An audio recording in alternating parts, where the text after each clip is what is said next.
and welcome to another edition of the Africa Sports Report podcast. I am your host, Leslie Koroma, and welcome to this very important show. I say important because we get to dissect and talk about the Africa Cup of Nations, which is concluded about a week or so ago, and also talk about some very important things having to do with football, soccer in Africa. For example, the Africa Super League, as well as the Biennial World Cup, which will definitely have an effect on the African continent as a whole, as well as football globally. So welcome to this show, and I want to take this time out to wish you all a happy Valentine's Day for all those lovers out there. And hey, go out there, enjoy yourself, have fun, and look, there's a lot happening in the sports space, in the sports world. We just had the Super Bowl conclude yesterday, and it was a spectacular Super Bowl. For those of you who follow American football, yesterday was a wow. The game itself was off the chain, and the halftime show was one for the ages, one to remember for years to come. Dr. Dre, Snoop Dogg, Mary J. Blige, Eminem, and of course 50 Cent with a surprise appearance. But I want to welcome you all to this show, and please sit tight and enjoy the show. I have some distinguished guests here with me today that I will introduce to you. Definitely, we have some heavyweights in the sports industry here, I'll say, and so just go through here real quick. We have Professor Chuka Machili from Howard University. He's a professor of communication and editor of the Howard Journal of Communications. He's also on the editorial board of Communication and Sports Journal. He has authored a number of books as well as published several academic journals. Professor he wrote a piece on a post AFCON analysis of the Africa Cup of Nations on The Conversation. This is a popular publication out there, a website out there. He wrote a piece on that, looking at the some of the issues pertaining to the Africa Cup of Nations itself, on the onset before the Nations Cup itself started. Welcome aboard, Professor Machili. Thank you. You're welcome. Next, I have Lady Miss Adama Kuyate, former soccer player herself, and founder and director of the AK360 Soccer Academy here in the USA. And she's also a systems engineer and also an entrepreneur by nature. She's specializing in the spice business in the DMV area. I think we have two DMV folks here with us today, the DC, Maryland, Virginia area. So welcome aboard, Ms. Kuyate. Thank you, Leslie. Thank you for having me. You're welcome. Then we have Professor Kwame Agyemang, professor at the Ohio State University and currently a visiting researcher at Nova School of Business of Economics in Lisbon, Portugal. Professor Agyemang is an associate professor of sports management in the Department of Human Sciences at the Ohio State University. And before that, he was at Louisiana State University for about a period of about, say, 7 years. And he's a very avid participant on a number of platforms on sports issues, especially pertaining to Africa and, of course, the global sports scene as well. Welcome, Professor Agyemang. I appreciate you having me. You're welcome. We're supposed to have a couple of other guests here, but I guess they'll join us as we go along. We want to take this and move on as soon as possible. We don't waste time here. So I want to go straight away to, first of all, the Nations Cup was itself, in my view, was a success. It was a success. Given the challenges that were there before and all of the issues that were that predated it, obviously, and of course the little infighting that were going on. But there are a number of things I would definitely love to have your opinions on. The Titan edition of the Africa Cup of Nations is come and gone, and some will say it was successful. Those who see the glass half empty, maybe average, or at worst, even par, saw par for some of them. Before the opening ceremony, obviously there were a lot of teething problems. I mean, at some point in time, it was even suggested that they postpone the Nations Cup itself, by even as high as the head of FIFA himself. Personally, I want you guys to give us your viewpoints on what stood out to you before the tournament in terms of the challenges, issues that were there, and before the official opening. So I must start with the lady first. Adama, go first. Yes. All right. Well, for me, it was like you said, it was a success because a lot of people would look at it and just focus on the negatives, but I always like to look at the positive because for me, what I noticed as a really big success was just the progression on the development and style of play that has improved from across all the teams. Because typically in the past, what you'll notice, it will be more of a showcase system, individualized play, but you saw a lot of team-oriented play where everyone was just collectively fighting for each other, from the big name soccer countries to the up and coming ones, because I don't like saying the small ones, they're up and coming because they're there because we saw some great shocks that were displayed out there. And just the way how everything was handled, I thought from the outside, it seemed like it was a bit dysfunctional, but the fact that the community, the organization just stood up and said, this is our tournament, we're gonna have it and we're gonna let it take place.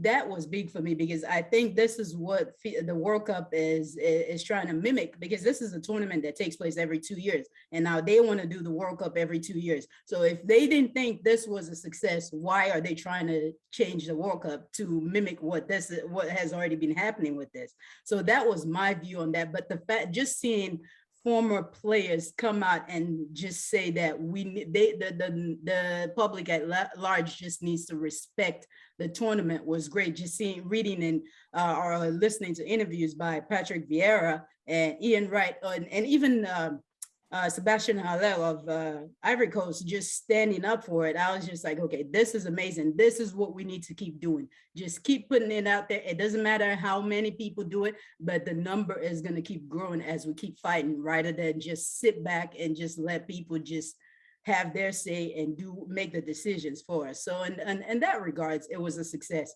I know we're going to talk about areas to improve on, but for overall, it was a success for me, especially with the style of play and just seeing that development take place. Thank you for that. I appreciate that. Definitely, yes. Hearing the voices of so many other personalities and dignitaries out there in the sports space, in the soccer space, for that matter, was really monumental for us. I'll come to you, Professor Onumechili, because I know you wrote a piece on the conversation. But let me get the opinion of Professor Ajiman first on this one, because obviously, like I said, there were a lot of teething problems with this tournament. But from the start, we had issues with COVID. We had so much other, shenanigans that were going on.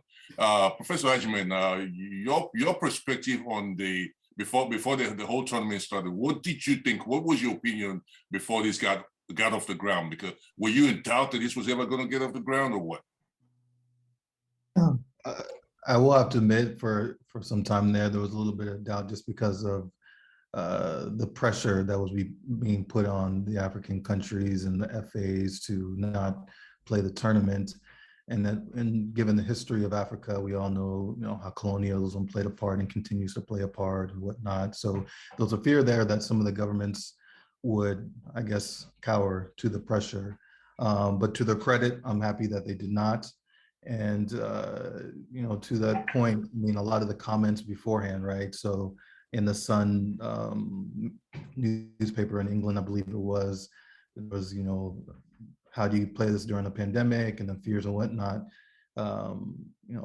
although other tournaments, right, have been played during a pandemic. So why are you saying this about Africa? And they were saying that COVID was going to ravage the continent. We've heard those arguments before. We've heard that for, a couple of years now, and Africa has fared, far better than many European Western nations. So those are the things that, stood out to me in terms of the comments and the doubt that the tournament could go on, that the tournament wouldn't be a success. But other than that, I think what also stood out to me was the rosters. I took a look at the rosters before the tournament, and you're starting to see a lot more like a blend, I should say, of diasporan and people born on the continent. And I actually wrote about this past week. I think that's actually somewhat of a model for the future in terms of Africa in general.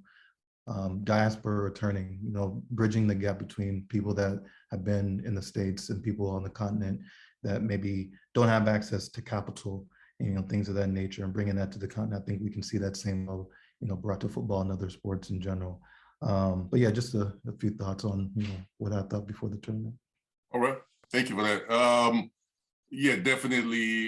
It was. I felt it was hypocritical and at worst, I think, and disingenuous on the part of some of the European media for them to rain on the Africa Cup of Nations as if it wasn't. I mean, obviously, comments from Klopp and all these other guys were talking a little tournament and stuff like that was rather disrespectful in my view. Well, I'll take that. I'll take that as a segue to talk to you, Professor Mechile, because on your side, you wrote a brilliant piece on the conversation, and specifically went after the issue of the Europeans and their perspective on the Africa Cup of Nations. So I want you to expand on that a bit, because I know writing is one thing, but then you have to be able to flow and talk about it. It's a different perspective.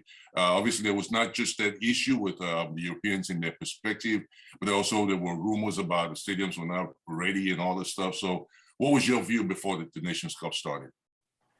For me, I think that having the Nations Cup, just to reiterate what people have said here so far, that it was really a time to rejoice because the pressure was enormous.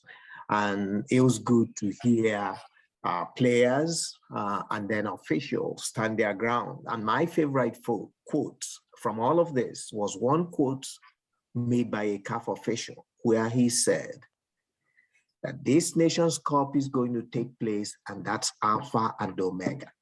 Meaning nothing is going to stop it, no matter your pressure. And I think it's something to celebrate because it's pressures like this in the past in which Africans have cowered that has really brought problems to us. So I think I give CAF kudos for going along because the same time Europeans were saying this, they were having the leagues going on. And the statistics over in Europe was really incredible at a high rate compared to what was existing in Africa. And yet they wanted the African Nations Cup to stop. So that was an important point for me. But in really talking about other issues, there are many issues. I can return to that if you want later to tell you about the history of this fight with the Nations Cup, because it's not something that started today. It's taken a long period. And a lot of times, Africa bent over backwards and allowed Europe to have its way. So that is continuing and it hasn't stopped yet. So we're going to see some more of it. But to reiterate some other things, the things that I was happy about this Nations Cup is also one point that's been made here is that this Nations Cup showed that football in Africa is improving. Previously, people questioned, why should this Nations Cup finals be expanded to this number of teams, that the quality was going to be bad and so on. But you saw the Nations Cup. When you look at that Nations Cup, even the teams that were ranked low performed creditably, very well. And that's why we say this Nations Cup needs to be expanded because it provides opportunities to the smaller countries. And they have shown that when given this opportunity that they can compete with these big boys out there. And I think it's a credit to the organizers. So that's one of the things that I think it's good. One other point that's been made, I think has been made here by Kwame, is the issue about who's actually playing in these teams. One of the things we are beginning to see is the point that he mentioned, which is we are beginning to see this mix of players that are born overseas and players that are born locally. And that's good because it makes these teams stronger. We are also seeing, by the way, in this Nations Cup, African managers not just European managers, but African managers that have done well with their teams. Because one of the problems we've had in Africa is that there has been this assumption that Africans cannot manage these teams. And yet these Africans have had the best qualifications there is. And simply because they're Africans, there is this belief that they cannot manage teams. So it's really good to see results being produced by these managers. And historically, the results have been there. One of the arguments I've had, for example, is on the Nigerian national team. On the Nigerian national team, if you go and look at the records, European managers have not done much better than the Nigerian managers in terms of winning even the Nations Cup, going beyond the first round in the World Cup. We've had local managers that have done just as well, but yet it persists that we can only do well with European managers. So to me, there are a lot of stories to tell, but I'll stop here right now. Okay, yeah, great point there. And you brought up the issue of the managers themselves, and in fact, you don't even have to go too far to bring up an example. Stephen Keshi, the late Stephen Keshi, took what we call an unheralded team, of local players at the time, not even the big names, and took them and won the Nations Cup with them. And now you have Aliou Cissé for Senegal, who just did, so the examples abound. I think it's a mindset issue with the older generation, if I would say, who was still influencing the decision-making with football on the continent. When I say older generation, folks who are over 50, 60 years old, who are their old ilk and still think that everything good has to be foreign, The new generation is bucking that trend. When this is not, they don't have time for that. So basically, it's like, okay, this dynamic has to change. We see the negatives of that. But now, anyway, let me go on to the next part of this, where we want to talk specifically. I know all of you all have mentioned the improvement in play, of course, the mix of players, diaspora and home base, and how that it's actually helped to really improve play during the tournament. It was a really interesting tournament, to be honest. And then, of course, I mean, it started with the Leon Stars, of course, Sierra Leone, where I'm from, shocking the Desert Foxes of Algeria, and they never recovered from that. And they never could recover from that. They kept struggling throughout the group stages with all the teams that they played, and they couldn't recover. They couldn't even qualify past the group stage. This is a defending champion we're talking about, a team that had won 35 to 36 games before the Nations Cup, and even won the Arab Cup before the Nations Cup started. Now we're talking about, like Adama said, we don't want to talk about big and small nations. We'll talk about up-and-coming nations, right, in terms of football development. So when we look at the overall play in the field of play and the style of play, like Adama said during the intro statement, that, before now, it was like more individualized style play where players were a bit indisciplined. They would take upon themselves and want to, control the game by themselves and stuff like that. But so this was so interesting with this up-and-coming nations. I'm going to stick with that, up-and-coming nations, not small nations, neither minnows, because we continue to use the word minnows, right? But let's stick with the up-and-coming. I like that one there, because you know what? It's 11 on 11 at any given day, right? So what did you see uniquely in your own perspective that impressed you, that excited you, that made you think, wow, finally? Adam, I'll come back to you. Yeah, so for me, starting off with the game with the Leon Stars in Algeria, I was watching that game, and I was just like, whoa, there's something different about this team.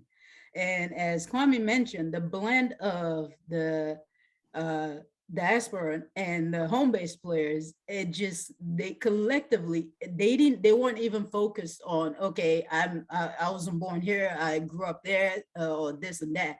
When they were on that pitch, they were on as one. It was, I got you, you got me. Nobody's going there. So you had some outstanding individual performances, but it was a collective unit where you saw leadership from the back to the front or front to back, however you want to look at it. And you had that communication taking place from the coaches on the sideline as well. As you pointed out, Aliou Cisse, just watching Senegal, they progressively grew throughout the entire tournament, because you can look at the first game and say, oh, how did they end up winning the championship? But it was a progression where they continue to grow collectively as a unit and just continue to rely on each other, and were just ready to go out there and just do whatever it takes to get it. So that unity, that synergy for me was key, that I noticed with the up and coming nation, even with the established nations. But with the established nations, a lot of them kind of faded away this is just my take. I think sometimes when you have too many of the diasporans, regardless of the fact that they weren't born abroad, but because they play on higher team leagues, that tend to get them a little puffed up. So they just sit back and relax. But when you look at the up and coming nations, they didn't have too many of those players.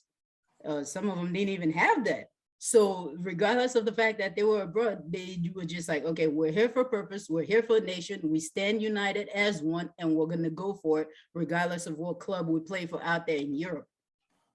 Okay. Perfect segue for Kwame, because you know what?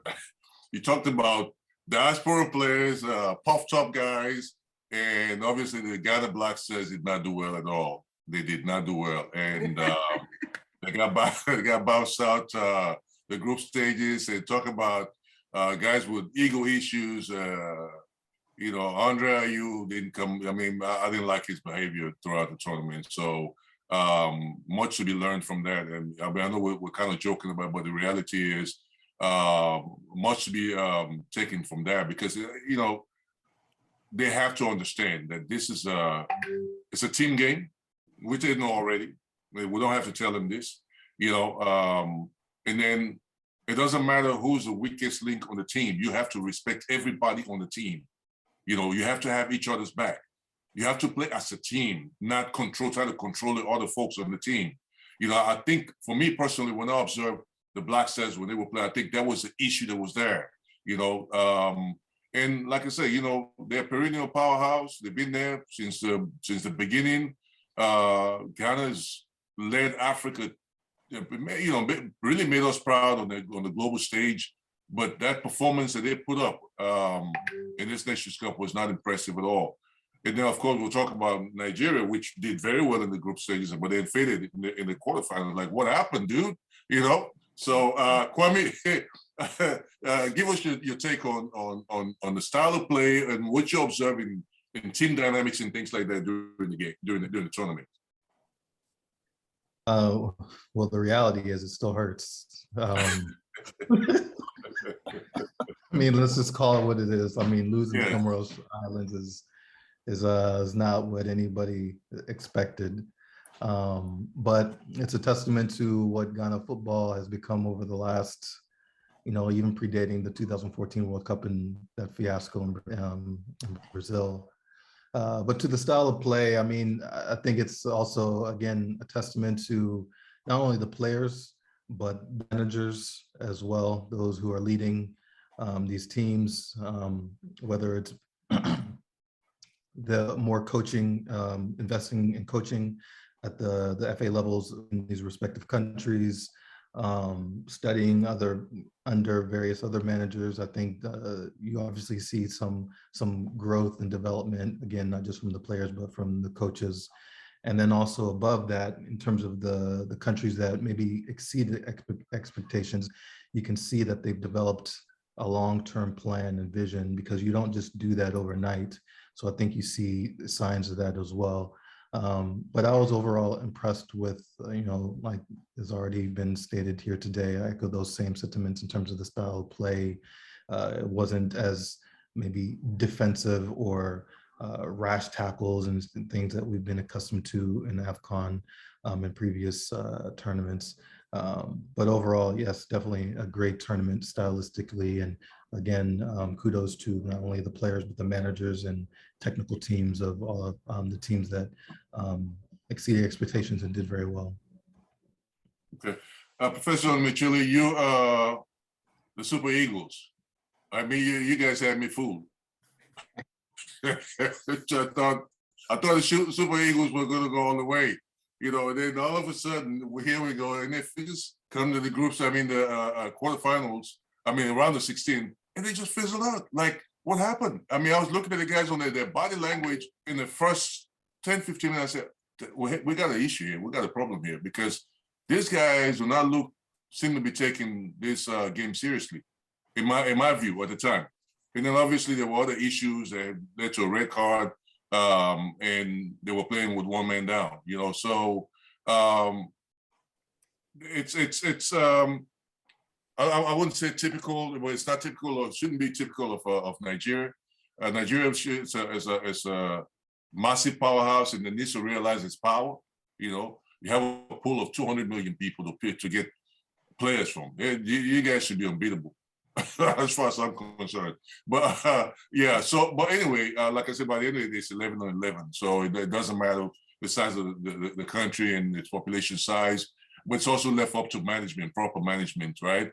The coach was decent in my opinion, which is the standing coach, and I believe they should give him a chance. I know he resigned after, which was an honorable thing for him to do, right? And I applaud that because it's not every day you see that in Africa. People are going to fight tooth and nail just to stay in a position.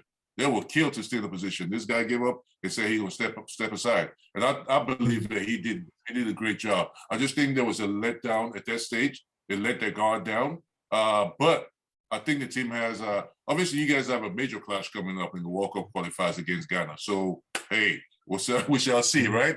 But your take on this. Tell us what you observe, not just with the Super Eagles, but across the board with small nations like the Comoros Islands and Equatorial Guinea, of course the Leone Stars, the Sierra Leone, etc. You know, this small nation, and the Gambia, which was really the one that shocked most of us. The Scorpions of the Gambia. Yeah. So give us your take. Mm-hmm. One, let me start off by saying. One of the things is the coach, he's going to remain there. He's going to be the coach against the Black Stars when that game comes up for the World Cup. But here's the issue with Nigeria's performance at that Nations Cup. I think Avon, who's the coach, is a pretty good coach. The problem, however, was he was appointed and he had the boys less than 1 week to the tournament. So essentially, he only had to put in his tactical approach was basically superficial, just a little bit of that they put in and practice because of time limitations. And the problem was that the tactics that he put in, which was basically to attack from the wings, were very effective in the group games. But because Tunisia had watched that, they had planned for it. And it was pretty clear, even for, I would say for lay people like me, who's not a coach, it was pretty clear what they were doing, which is basically, they were going to let you channel the ball to the middle, but you weren't going to go down that wing. They prevented that. They loaded up players on the wing, forcing Nigeria to channel the ball either backwards or to the middle.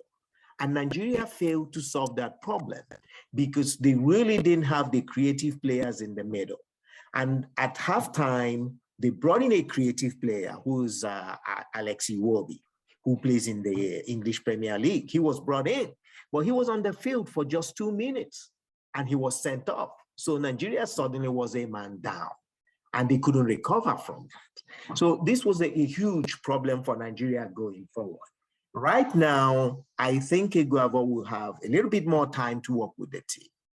And in addition, they've also added another technical help, Emmanuel Amunike, who won at the U16 level at the U16 World Cup, and also went and took Tanzania for the first time in decades, took them to the African Nations Cup.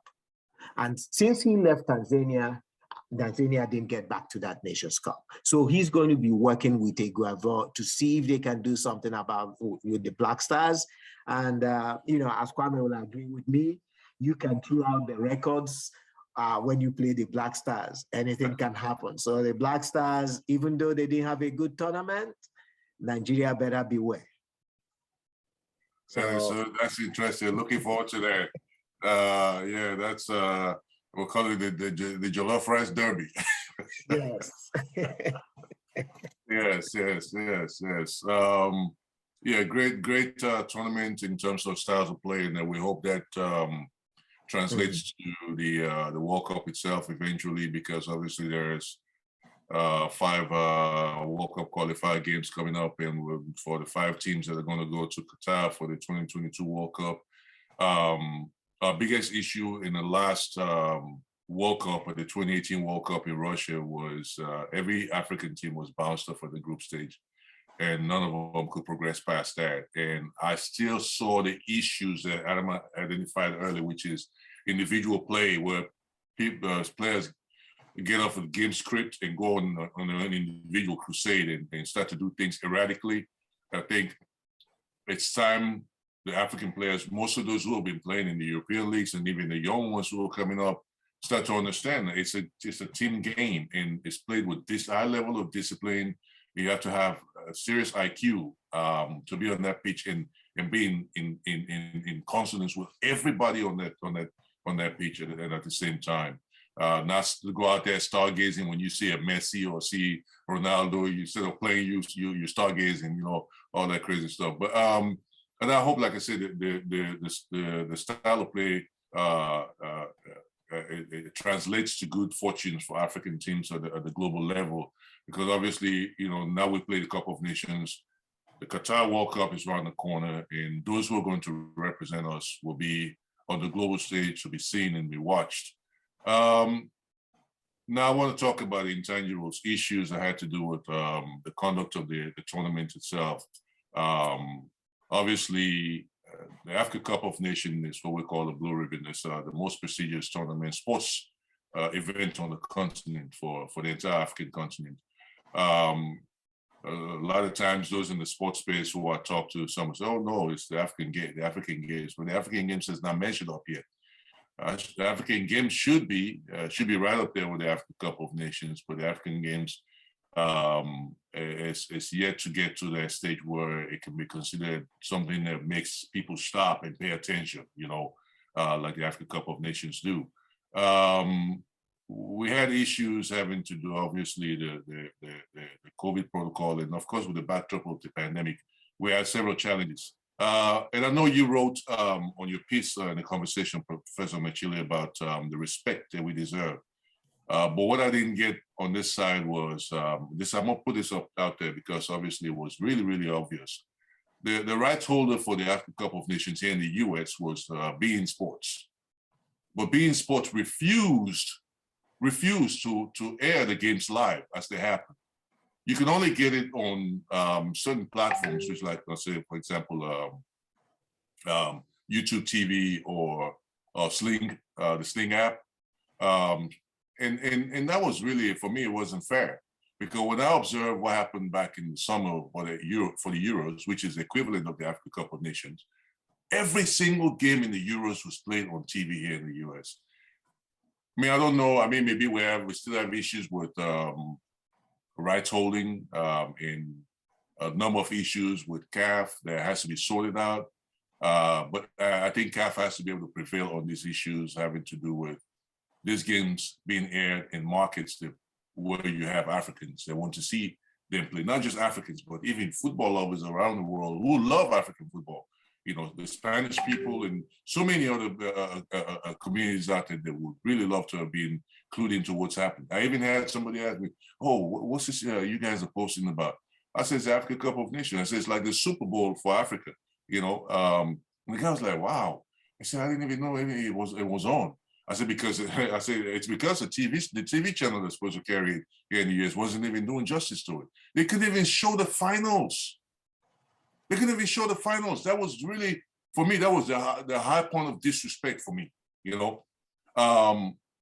we'll talk about marketing and a number of other dynamics. This is the business side of sports now we want to talk about a little bit. So in my view, what stands out to you in terms of all these other issues here? The numbers on what you call it says on TikTok. It says there were 1 billion views on TikTok, 900 million impressions across all channels, 2.8 million hours of watch time on YouTube channels on the day of the final. And then Total Energy Cup in Cameroon is considered to be one of the best. This particular one was considered to be one of the best globally. But yeah, I mean, there's a lot to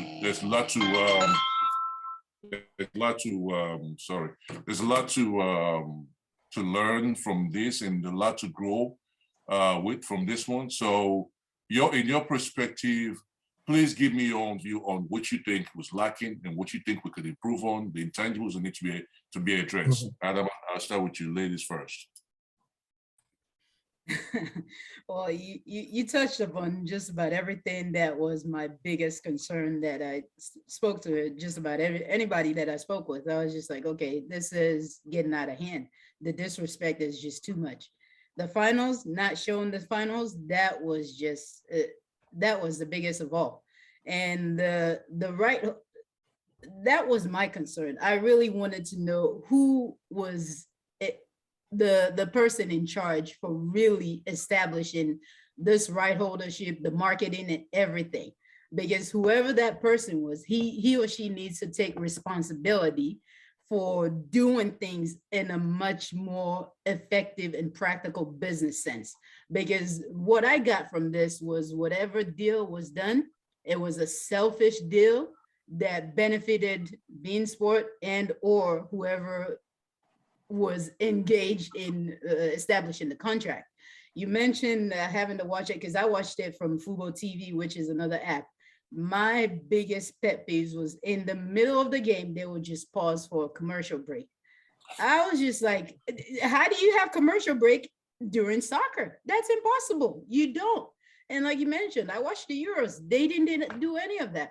So why is it that we just continue to belittle the African Cup of Nations tournament when it comes to the general world at large? I mean, yes, on our continent, it's different. We're there, but when it comes outside, for those of us that are in the diaspora and that want to be involved, you're just left in the midst of nothing else. So whoever is in charge of marketing, the media right holder, is contractor agreements, they need to own up and take responsibility to make sure that they learn from this. And if they need to change that right holdership for the US from Bein Sport to someone else, they need to do it. It's an investment. In order for something to grow, you have to keep putting investment in. But if you have the corners to do it, you are never going to get to where you need to get to or where you desire to get to. So that selfishness needs to be put to the side and put the continent first. All right, Kwame. I know you deal a lot with some of this business side of things as well, being that you're a professor in sports management here at the Ohio State University, and I know you obviously were observing all of these dynamics at play in regards to the airing of the games themselves and so much more. What was your take on this? You know, I have a somewhat different experience this time around just because I'm not in the US currently at the moment. But I mean, what has been spoken is, you know, my experience in the past, little respect, you know, kind of disregard for AFCON, little highlights here and there after the games have already been finished. But I'll say this, I was surprised that here in Europe, at least in Portugal, the games were broadcasted live on I don't know the channel. I couldn't understand what they were saying, of course, because it was in Portuguese, but at least I could watch the games. And then CAF TV as well was broadcasting the game. But I tried to send the link actually to my friend there in the US, and he says, you know, it didn't work, the YouTube link. So they had the game broadcasted on YouTube on CAF TV, but it worked over here in Europe, but it wasn't, it doesn't work in the US. So again, to Dama's point, whoever is brokering these deals, maybe they figure that there's a bigger market in Europe, and that's why they allowed it to be broadcasted here and not the US, which, I don't really understand that. You're missing out on a lot of, people there in the US. Even before the conversation, we talked about the number of Nigerians in the Houston area. So there's a large market in the US that you're missing out on. So I think obviously there's some room for improvement on the business side of sports, and conversations that we've had, Leslie, in terms of the lack of formal business education when it comes to the business of sports and entertainment on the continent. So there's definitely some opportunities for growth there. But like I said before, I was lucky and fortunate enough to watch all the games live, and then when I found out about the CAF TV broadcast, which was in English, I was fortunate. So I'm glad this time around I was not in the US, the African Cup of Nations. Yeah, it was painful. The issue with the CAF TV link not working on this side was because the rights holder blocked it. Exactly. That's the issue. So and which is being sports, but they were not doing justice to us here. Not showing the games live as we needed them. You had to go to different apps just to find the games. And this is about the consumer who shouldn't be searching for where to watch the games. It should be presented to them, So, and like you say, the population, African diaspora population is huge out here. And Right. not only that, you have a lot of folks from the Caribbean, from Central and South America, who are soccer, crazed fans, who just want to see what, everybody was following the Euros. And I believe if this was presented for the US audience as well, everybody would have been following it. And I think this is an issue. I don't even know if they even carried it in Mexico and the South American countries or even the Caribbean. But this is something that needs to be looked at, obviously, in terms of the marketing and airing of this. But anyway, Professor Machili, what was your experience with regards to some of these issues that we're talking about? Some of these. I think there is a lot to talk about. First of all, let me say that there is some gripe, but I would also say that I did watch all the games live, and I watched all the games live on beIN Sports, and I'm in Washington, D.C. So it was shown live on beIN Sports. The difference, however, is this, that in beIN Sports, depending on the package that you have, that's whether you can see the game or not. They do have a blue channel as well as an orange channel. Right. The blue channel has the full package of beIN Sports, which runs up to 10 channels of beIN Sports. So you will be able to see it. But if you had the orange channel, you still have beIN Sports, but you're not going to be able to see it. So that's what really determined it. However, there is definitely gripe because I think more people ought to see the Nations Cup. There is no question about that. Now, what is the problem? Why people are not able to see it? If we recall, before the current CAF administration came in, there was an issue. And one of the key issues with the former leadership of CAF was that CAF had canceled the rights holder at that time. And this rights holder goes back to the Hayatu era. But they canceled the rights holder because the rights holder had a contract that ran upwards 10 years. It sounded okay at the time the contract was signed for billions then. But over time, because money depreciates, the money looked so small, particularly when you compare it to the contract that the Asian Confederation had just signed. So it became a huge difference, and CAF tried to get out of that deal. And CAF couldn't easily get out of the deal, but they used the tactics where they said that Egypt had complained, if you recall. At the last Nations Cup, Egypt complained that they hosted the Nations Cup and they couldn't show the Nations Cup on their local television because of the rights that had been signed by CAF. And that CAF was then situated in Egypt and they had no right to take Egypt out of it. And this became a legal case. CAF said that, look, their office is located in Egypt, but they are certainly independent and there is no reason why they should be under Egypt authority in terms of signing a media contract. So they canceled that contract, and that still remains a legal issue. But somehow CAF gets around that to try to bring these competitions to us. But as we speak, CAF has not, as far as I know, signed any serious contract now to carry its competitions, as far as I know. Okay, so this is something that, in fact, Motsepe had promised before he came into power as CAF president, that this was one of the things he was going to rectify. So it's still something that is out there that they have to deal with.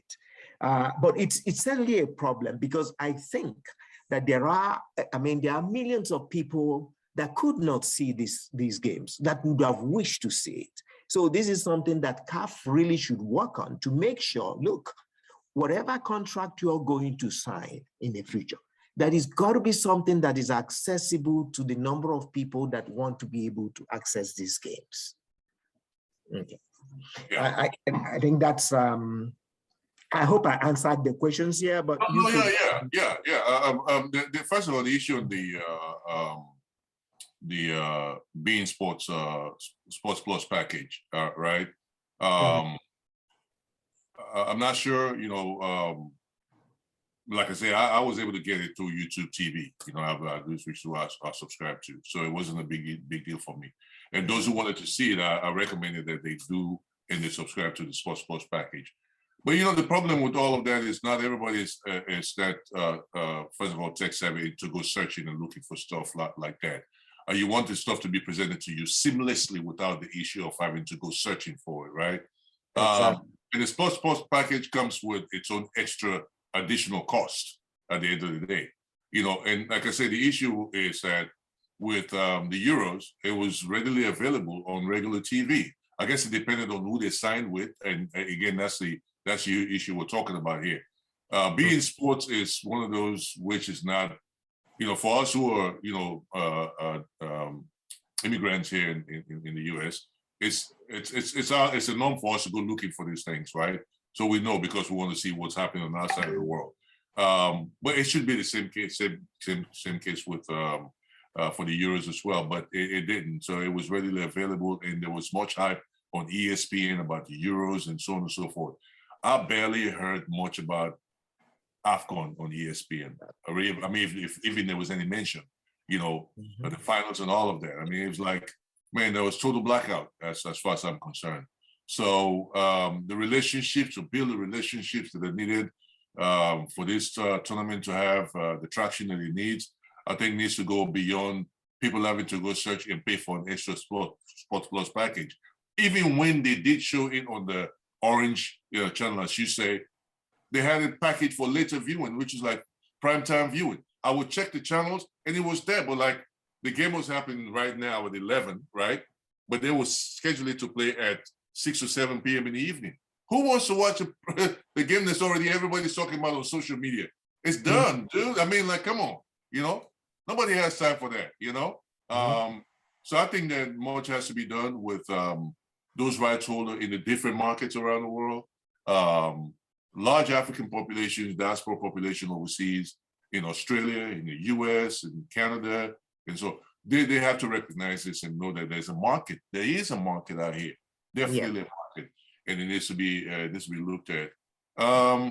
Anyway, so and most of you will touch on the issue there. Looking forward into the future of the Africa Cup of Nations, now we're basically laid out a number of things here, but what do you see as a positive, and how do you envisage the Africa Cup of Nations to be going forward in terms of its growth, its potential, and so much more? Adama?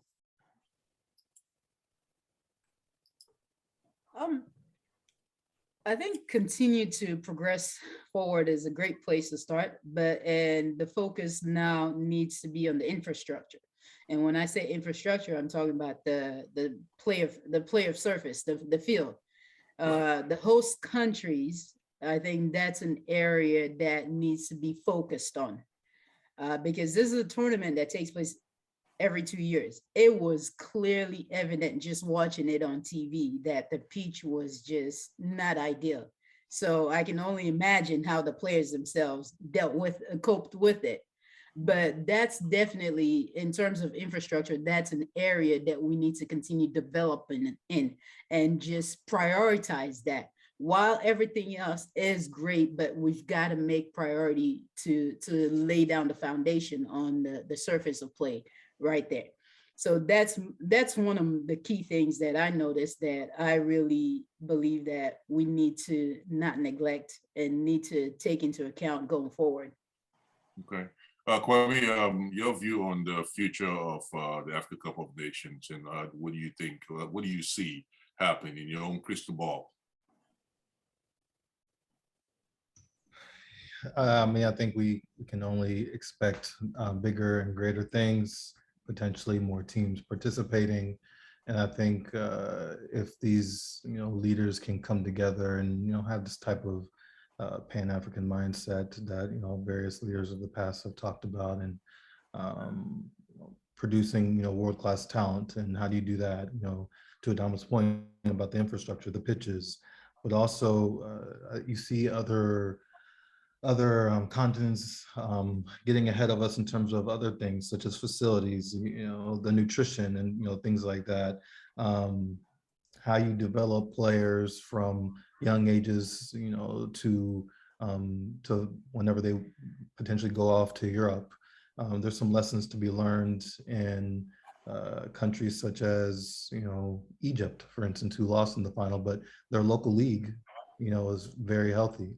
So what can we learn from them? What can we learn from, countries such as Qatar and, China? Of course, these countries, they have their issues in and of themselves, but the way that they've been able to develop sports in the last few decades is quite impressive.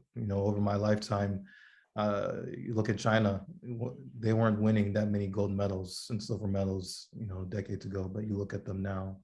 So we need to learn some of these lessons and not just, fit them into Africa, but, combine them and see how they can be implemented in Africa using our own local expertise and whatnot. But I think if we can do that, we can definitely see some improvements upon what we saw this tournament.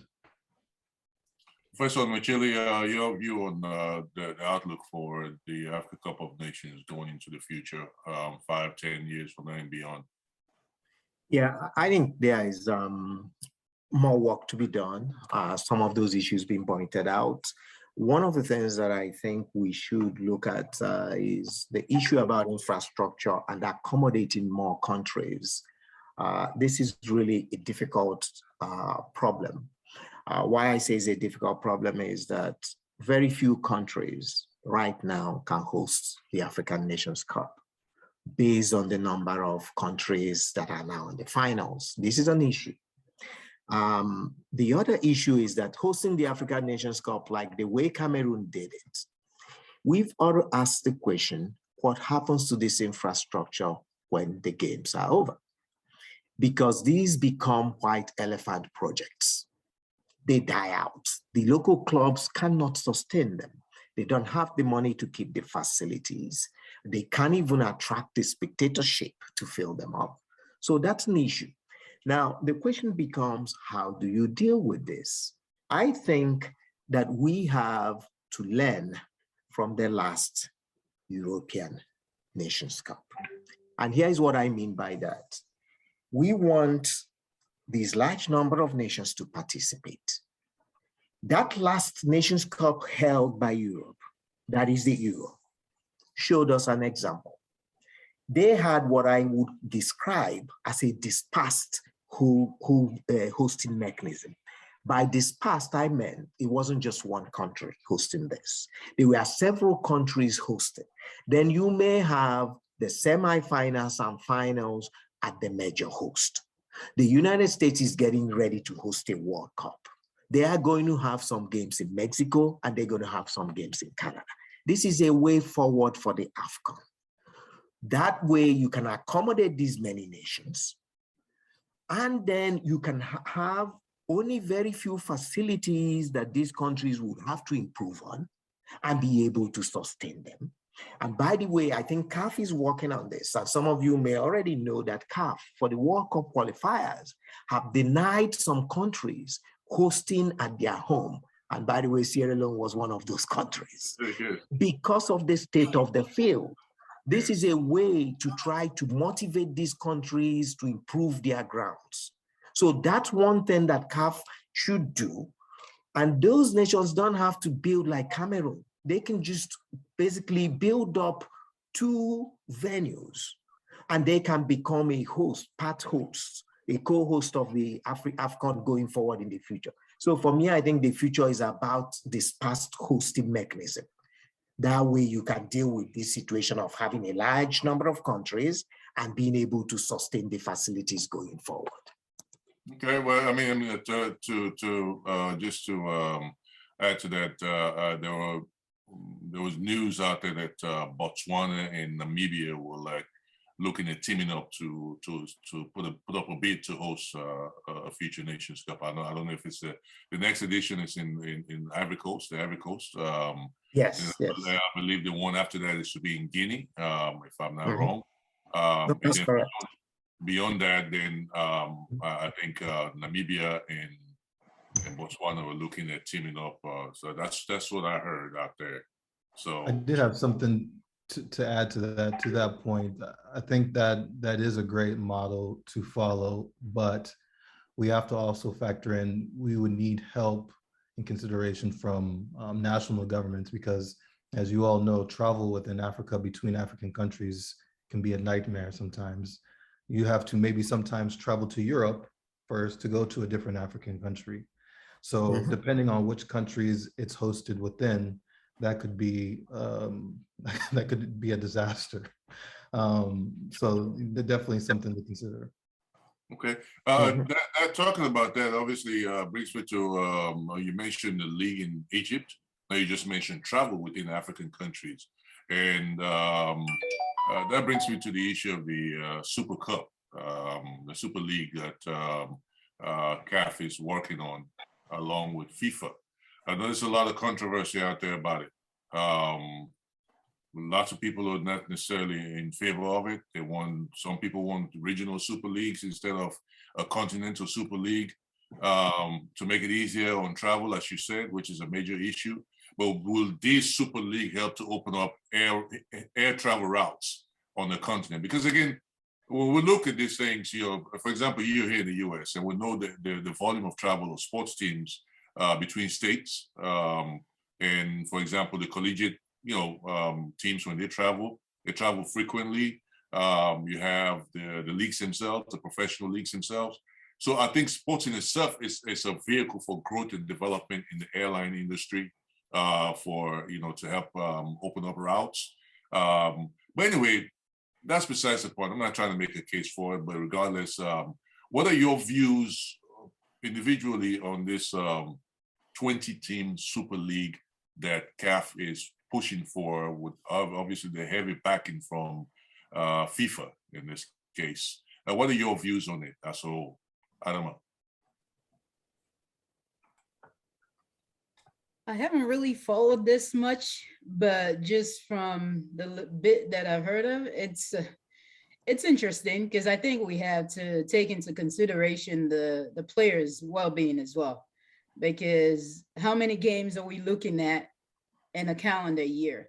Yes, you have the locals that play in the local leagues and that may not be well established, but if you want to incorporate the players abroad as well, who are already playing a plethora of games, how is that going to work out? But I get, like I said, I don't know much about the structure of the league, so I won't be able to give much into that. But I think if they're planning on incorporating the African players playing abroad, then that's something they've got to look into.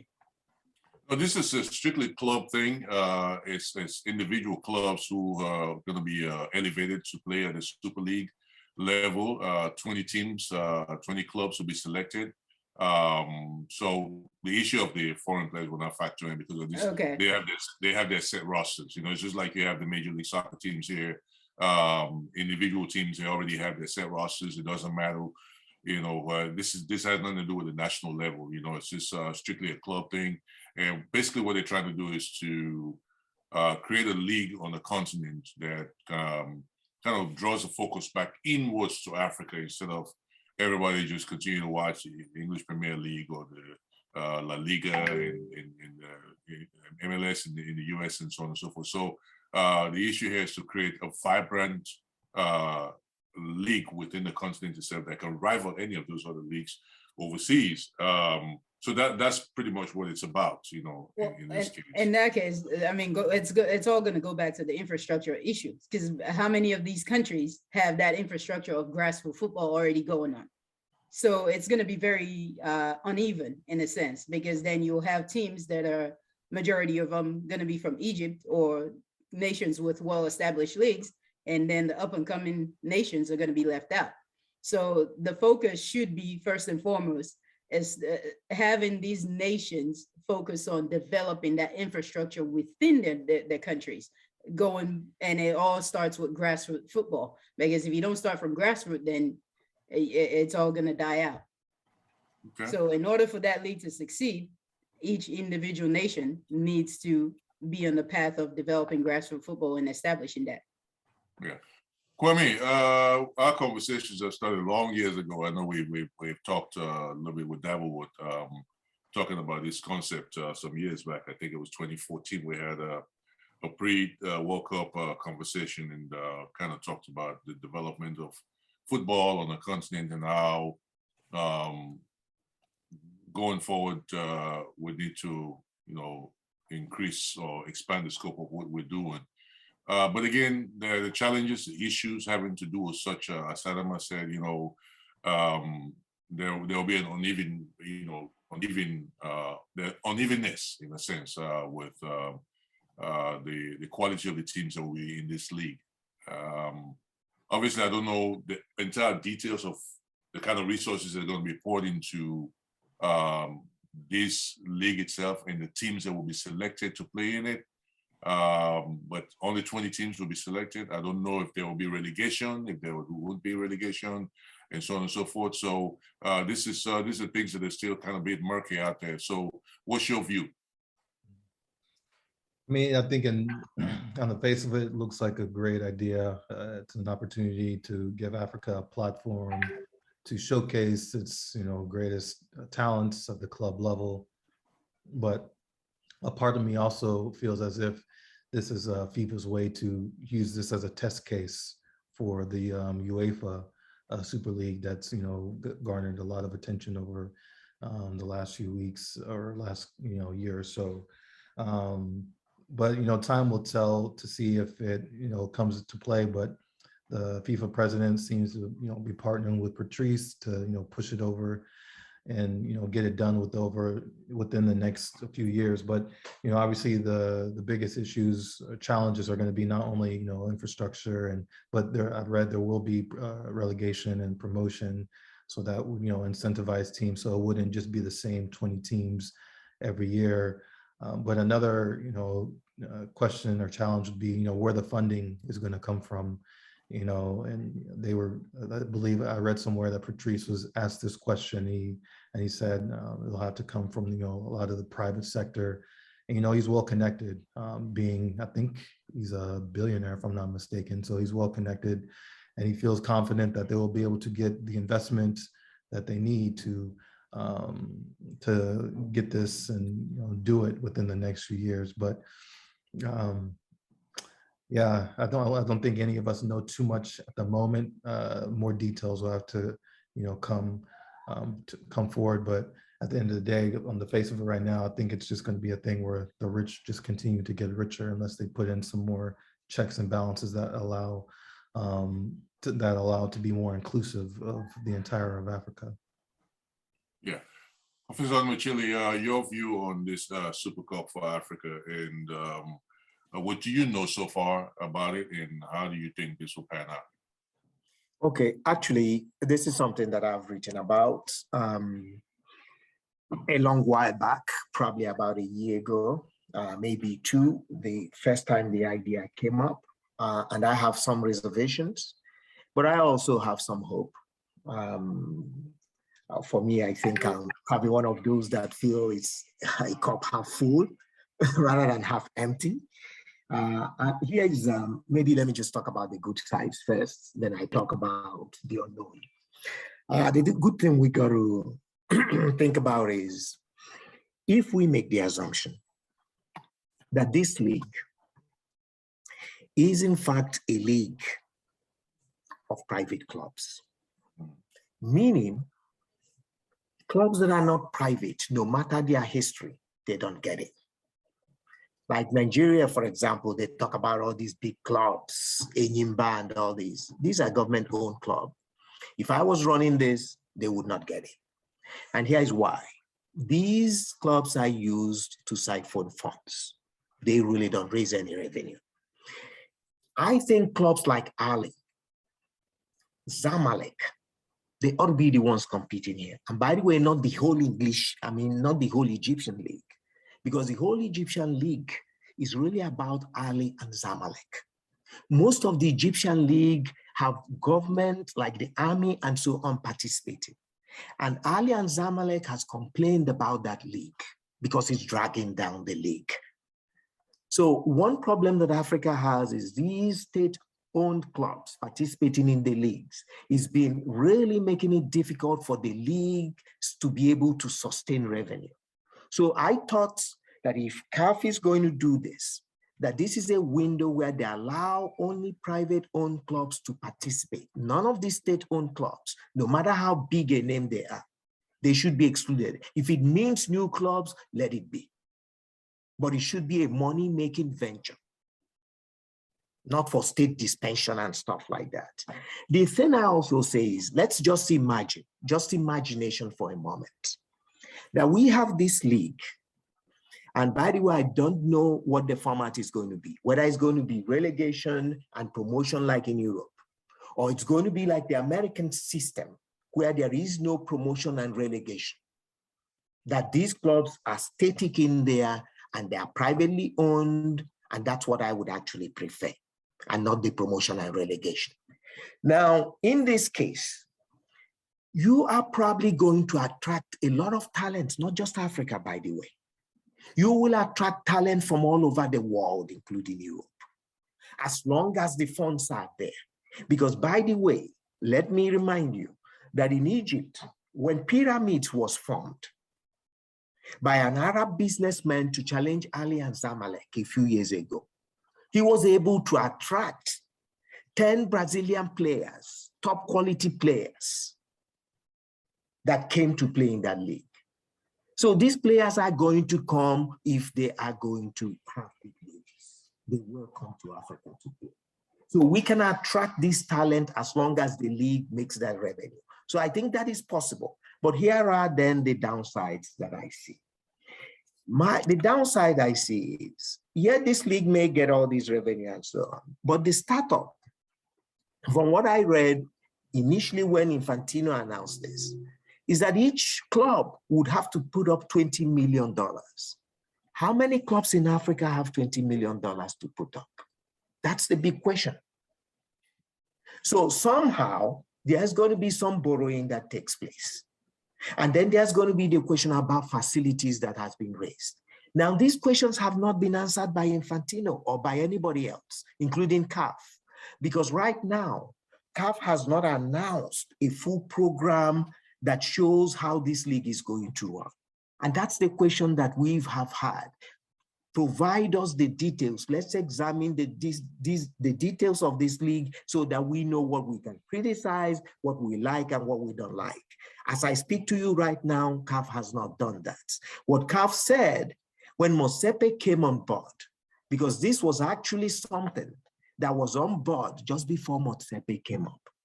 Now Mosepe came in, he said he was going to order a study of it. I assume that he has a report of that study, but that study hasn't been made public. So I'm not aware of the details. But I do know that he promised that there was a study on this. Okay, maybe I presume that he's working based on the study that he has, but he hasn't made it public. So I really don't know the details of it. So what I've just shared are the things that I know. And I think as I said, I'm optimistic, but really, as they say, we have to know when we know the details.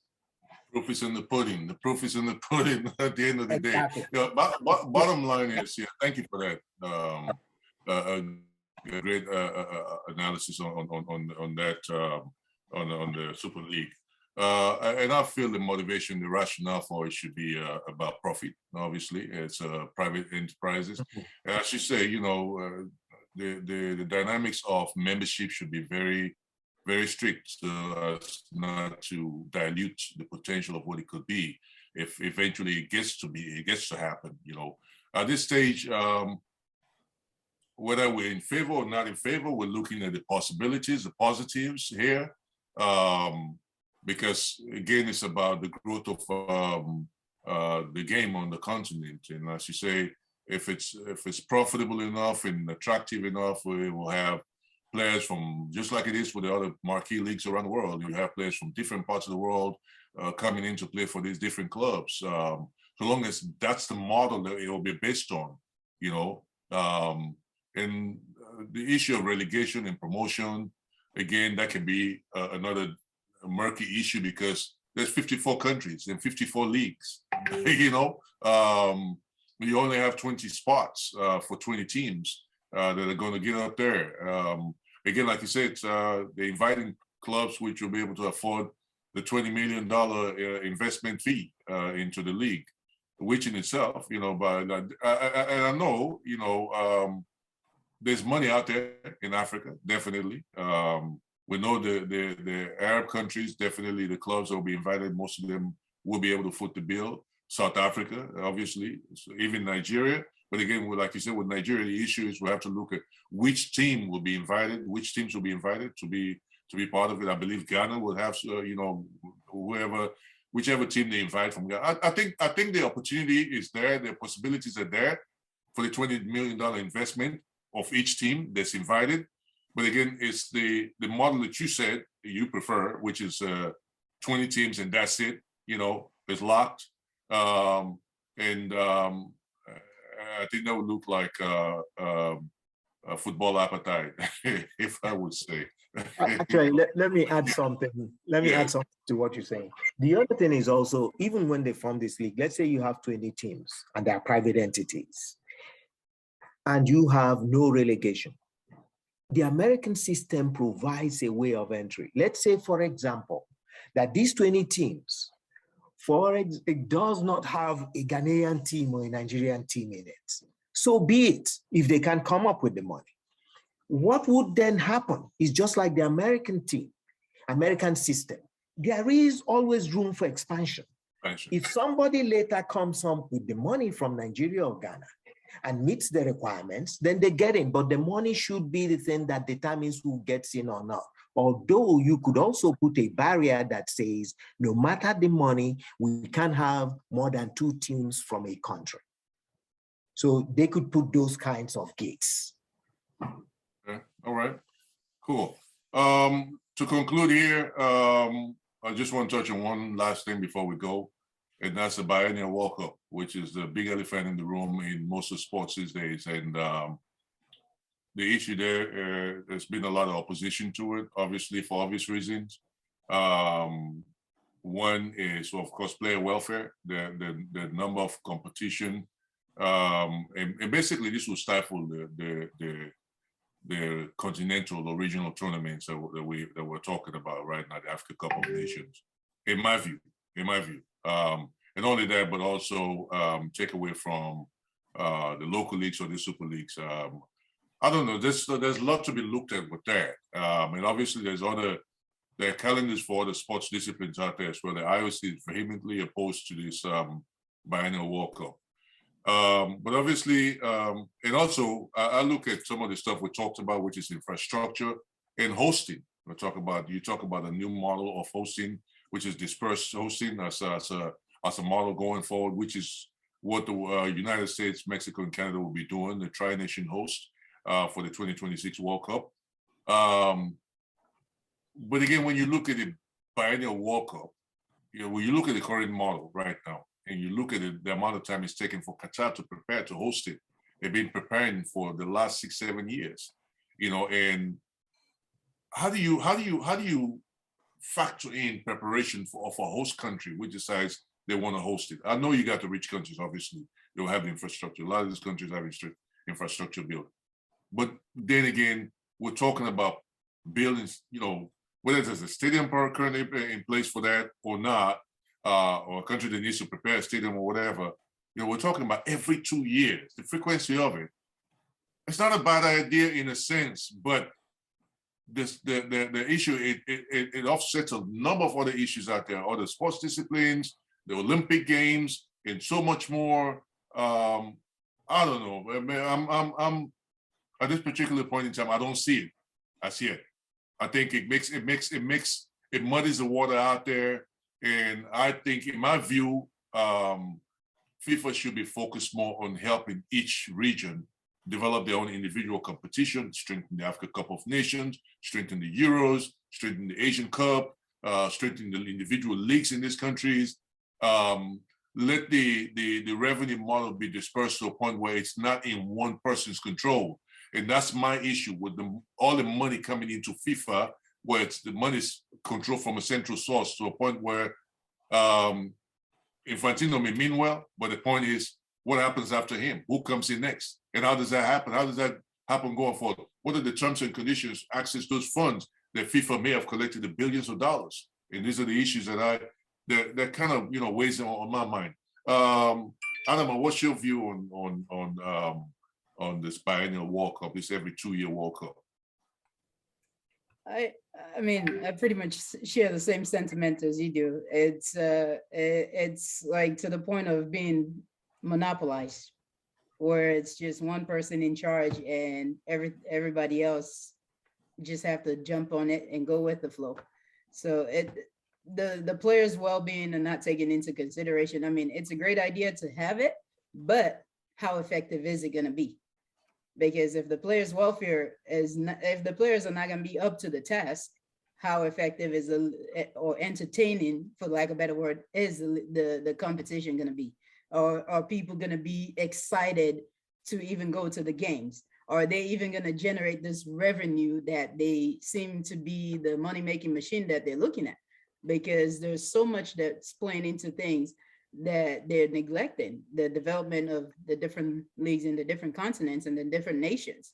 So the focus every 2 years, it's too much, in my opinion. And like I said, it's all money that they're looking at and just trying to mimic the model of the AFCON. But that's just my 2 cents on this. Okay, Kwame? Yeah, I echo those sentiments. We know that FIFA is one of the most money-hungry, corrupt. I mean, we can give a number of describing words for FIFA. So, but I mean, from a player welfare perspective, I mean, you look at some of the leagues, especially the English Premier League. I mean, they're already playing so many games. You think about the league itself, then they have the Carabao Cup, then you have the FA Cup. There's just so many games, and then to add this, to it every 2 years, players are already starting to, break down injuries and whatnot. So obviously, those things aren't taken into consideration, or if they are, they obviously don't care enough to not hold off on this. But then, just from a general business economic perspective, I mean, while conventional wisdom would tell us that we like more of something that we embrace and we take every opportunity to get it, but there's a scarcity principle, right? We rush to things whenever they're scarce, and we have to wait for it. You think about Jordans, and you think about the line that people will go join just to get some Air Jordans that are rare, and you only have that one pair that comes out every so often.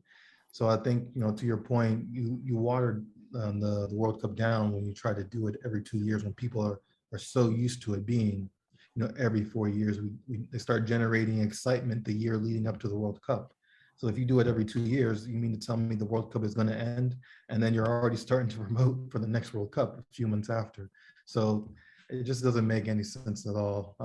I hope it doesn't happen, but we all know that FIFA is a powerful organization. So I wouldn't be surprised if it does eventually come to fruition. Yeah, Professor Machili, your view on this Biennial World Cup? Okay, let me talk from African perspective here. First of all, let me say the Biennial World Cup, the biggest question about it is FIFA did carry out a research study to find out whether people wanted a Biennial World Cup or not. Now, what the votes show is that people wanted the World Cup. More people, a majority of people wanted the World Cup changed from 4 years to something else. Now, the question is, what was that else? The answer is that it was split between a 3-year window and a 2-year window.